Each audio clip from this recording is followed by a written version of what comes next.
2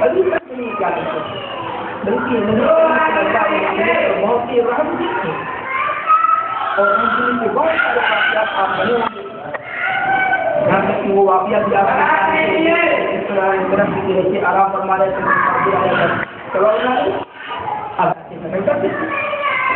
اور آج اگر اپنا کوئی حکم پیش کر کے دکھائے، میں تو سمجھتا ہوں کوئی ایسا نہیں ہے۔ اگر کوئی آدمی ہمارے اوپر اپنی بندوق دے اور مارنا چاہے اور بندوق ہم کو ہدایت ہم لڑائی شروع کر دیں گے، ہے کہ نہیں؟ کیونکہ وہاں پر وہ جذبہ ہمارا اتنے ہائی پاور تک ہوگا کہ ہم کبھی نہیں کر پائیں گے۔ ایسے اخلاق کی ضرورت پڑے گی آپ کو، باطل آپ کو گالیاں دے گا، آپ کو صبر کرنا پڑے گا۔ اور بہت سی ایسی جگہوں پر ہوا، واقعی میں آپ کو بتاؤں، جب میں بستی میں مدرس تھا تو خلیل آباد میں ایک جگہ پڑتی تھی، وہاں ہمارا پروگرام ہوا، لوگوں نے جان لیا کہ وہاں بھی ہم کو تنگ کیا گیا، بری بری گالیاں دی گئی، لوگوں نے کہاں سے پروگرام کیا گیا، کچھ لوگوں کی رائے بھی نہیں کیا گیا۔ بہرحال ہم کے گھر گئے تھے، ان کے گھر میں منصور مقید ہو کر کے رہے تھے، کھڑکیوں سے گالی دیا جاتا، کوئی جواب نہیں دیا گیا۔ پھر کیا ہوا، ہم لوگ بغیر پروگرام کے واپس چلے، آنے کے تیسرے دن کے بعد اسی گاؤں کے چند لوگ جامعہ اسلامیہ دریا آباد آئے اور کہا کہ ہمارے گاؤں میں پروگرام ہوگا۔ ہم لوگ گئے تو آپ لوگوں نے ایسا کر دیا تو آپ کیسے آپ کو پروگرام کریں گے؟ تو پتا یہ لگا گاؤں میں کوئی آیا جا اس کو یہ بات پہنچی اور اس کو گھر آیا تھا، تو ان سے پوچھا لوگوں سے، تو لوگوں نے سب کیا، لوگوں نے کہا کہ وہ لوگ بیچارے خاموش ہو تو کچھ بولے ہی نہیں، کہا کہ وہ اتنے شریف کی تمہاری گالیوں کو سن کر کے کچھ نہیں بولے، تازہ کچھ نہیں بولے۔ لوگوں نے کہا جاؤ تم ان لوگوں سے پہلے معافی مانگو اور ان کو بلاؤ پروگرام سے۔ اگر ہم لوگ اس دن جیسے کسب تنظ میں آ کر کے کچھ کہے ہوتے، یہ ہمارا خسارہ ہوتا ہے۔ جہاں کل ہم کو گالی دی گئی، وہاں سے ہمارے لیے اب گاؤں کے لوگ گالی لے کر کے آ رہے ہیں، دروگا صاحب بھی آ گئے ہیں، ان کی گالی آگے چلی، ہماری گالی پیچھے چل رہی ہے۔ گاؤں میں کوئی ایسا مطلب نہیں ہے کہ مطلب ہماری طرف پوری نگاہ کر سکے۔ جن لوگوں نے گالی دیا ان کے گھر میں ہم لوگ بیٹھے، انہوں نے کھانا کھلایا، سب سے پوری اور غلط تھی،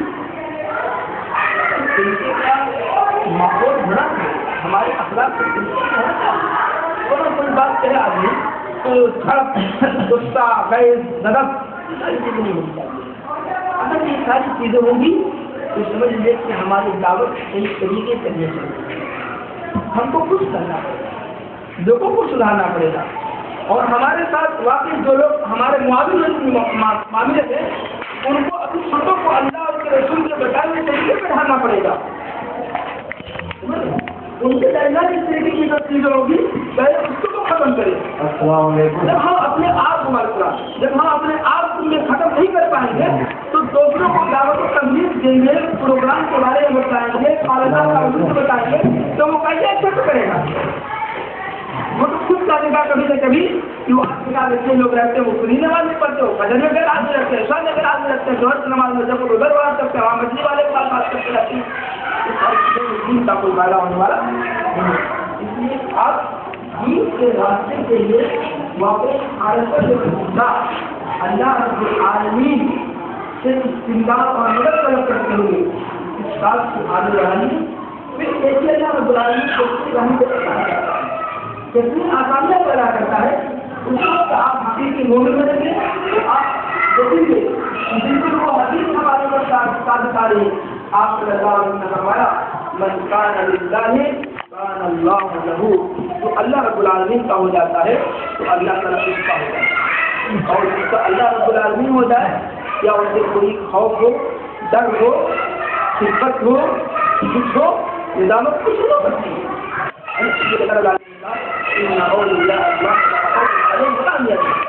یہی حقیقت میں اولیاء ہے، اللہ رب العالمین جن کا ہو جائے اور جو اللہ کے ہو جائے یہی حقیقی اولیاء ہے، اور ان اولیاء کے بارے میں اللہ رب العالمین نے کہا لا خوف علیہم ولا هم يحزنون، نہ ان کے اوپر کوئی خوف ہوگا نہ وہ کبھی غمگین ہوں گے۔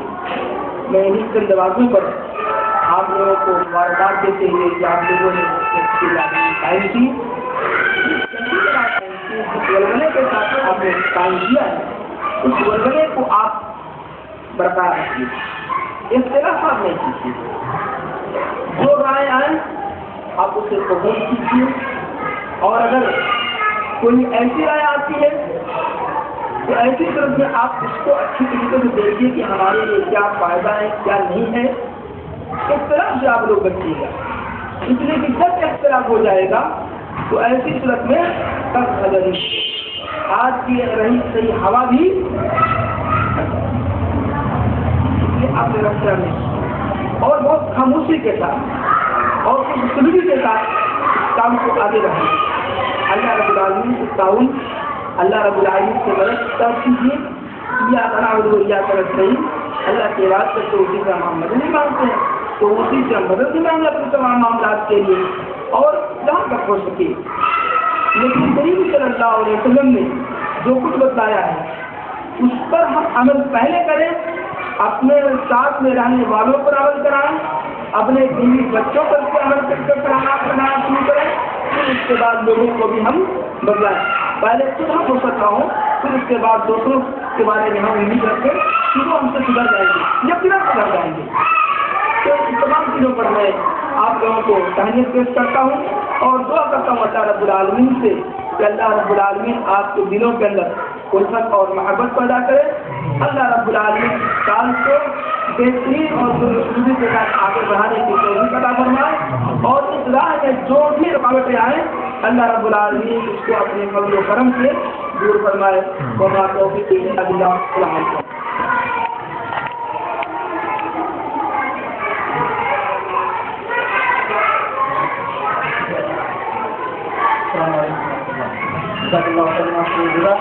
یہ تو شیخ اسلم مدنی حفظہ اللہ استاد جامعہ تربیہ بنارس۔ اب میں ان کے بعد شیخ مظہر مدنی حفظہ اللہ کو دعوت دیتا ہوں کہ شیخ آئے اور چند منٹ لوگوں کے سامنے نصیحانہ کلمات بیان کریں۔ السلام علیکم۔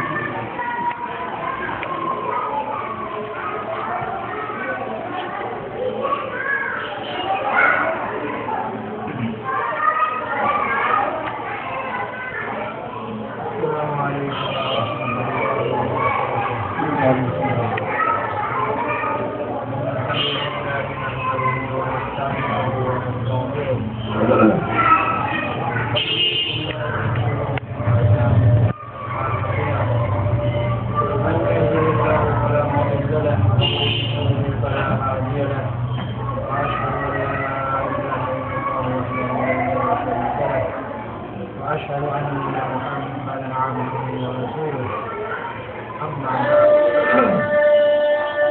فإن خير الحديث كتاب الله وخير الهدي هدي محمد صلى الله عليه وسلم وشر الأمور محدثاتها وكل محدثة بدعة وكل بدعة ضلالة وكل ضلالة في النار. أعوذ بالله من الشيطان الرجيم.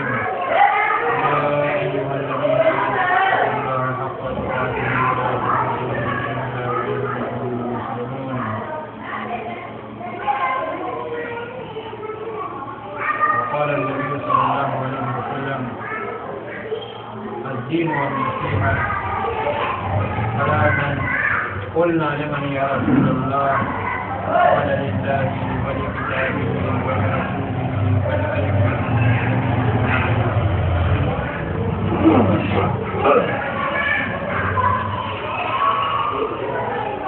معزز کرام،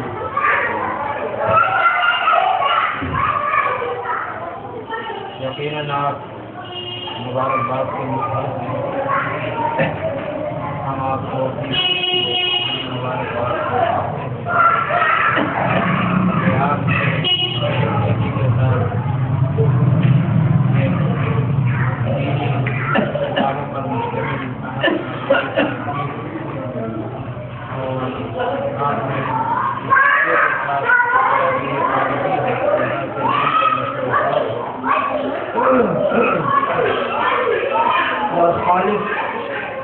توحید کی صدا بلند ہو اور یہی مطلوب ہے۔ آپ کے سامنے مولانا محمد علی صاحب نے اور ہمارے مولانا محمد اسلم صاحب اللہ نے بہت اہم باتیں پیش کی ہیں۔ میں نے جو حدیث آپ کے سامنے پیش کی ہے وہ بھی اسی رسول کا ایک حصہ ہے۔ اللہ کے رسول صلی اللہ علیہ وسلم نے فرمایا کہ الدین دین نام ہے نصیحت اور خیرخواہی کا۔ آپ نے یہ بات تاکید کے طور پر 3 مرتبہ ہے۔ دین نام ہے خیرخواہی کا، دین نام ہے خیرخواہی کا۔ صحابہ کرام نے غالباً اس کا پوری طرح مفہوم سوال کیا، قلنا لمن یا رسول اللہ، اللہ کے رسول صلی اللہ علیہ وسلم نصیحت اور خیرخواہی کس کے حق میں ہونی چاہیے، اس کے لیے ہونی چاہیے؟ تو اللہ کے رسول صلی اللہ علیہ وسلم نے بات ذرا تفصیل کے ساتھ بیان فرمایا، وَلِكِتَابِهِ وَلِرَسُولِهِ وَلِلْمُؤْمِنِينَ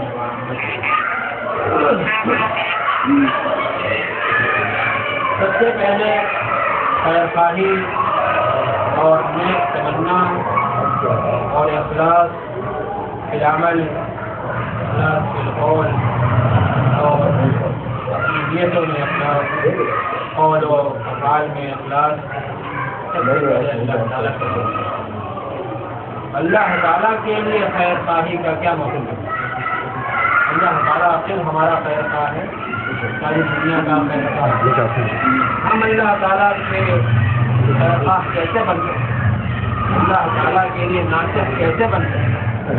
علماء کرام ان کی تفصیل کرتے ہیں کہ اللہ تعالیٰ کی خیر خواہ بننے کا مطلب یہ ہے کہ ہم سب سے پہلے اللہ رب العالمین کی ذات کو پہچانیں، اس کی ربوبیت کا اقرار کریں اور اس کی الوہیت کو ہم پوری دنیا میں پھیلائیں، اس کی الوہیت کا ڈنکا بجائیں تاکہ اس پورے جہان میں لا الہ الا اللہ محمد رسول اللہ کی سطح بلند اور تمام کے تمام انبیاء علیہ السلام جو اس دنیا میں تشریف لائے وہ اسی کلمے کی دعوت لے کر کے آئے اور اسی کلمے کو اس دنیا کے جنوں تک پہنچانے کے لیے آئے اور اس کا معنی اور مطلب تاکہ اس زمین پر صرف اللہ رب العالمین کی اس کی الوہیت قائم ہو۔ تو سب سے پہلے ضرور اس بات کی کہ العالمین کی ربوبیت اور اس کی الوہیت کو پہچانے اور اسی کی اور میں سمجھتا ہوں کہ آپ کا یہ مکتبہ اسی لیے قائم ہوا ہے کہ اللہ تعالیٰ کی الوہیت اور ربوبیت کی سزا جو ہے پورے جہان میں جو ہے اور جہاں تک ہماری استطاعت ہے ہم جو ہے اس بات کو ملائیں اور اس کی سزا کو اللہ تعالیٰ کی الوہیت اور ربوبیت کے امراض کے ساتھ اللہ تعالیٰ کی عبادت، اس کی اطاعت میں ہم مخلص بنیں کہ ہم صرف اللہ تعالیٰ ہی کی عبادت کریں۔